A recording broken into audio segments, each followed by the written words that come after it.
Packing up your dishes and glassware? Let's break it up into easy steps. Step 1. Gather your supplies. You'll need a dish pack. This is a double corrugated box for fragile items, packing paper, packing tape, and a marker. Step 2. Get your boxes ready.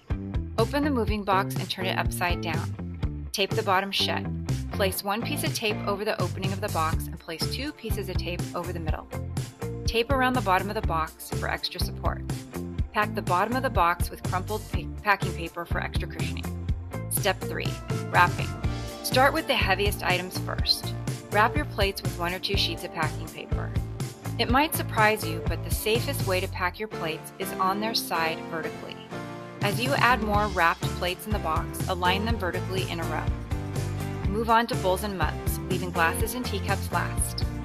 Stuff packing paper inside each mug and then wrap them. Lay the mug on its side so the handle doesn't break.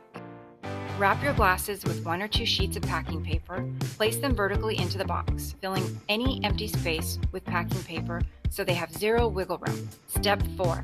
Fill empty spaces. Once you're done or your box is full, fill any empty space with packing paper and make sure nothing can move inside the box to the point where it's going to burst. Then tape the box shut. Don't be afraid to use lots of paper. It's made of recycled material and it's cheaper than a broken dish.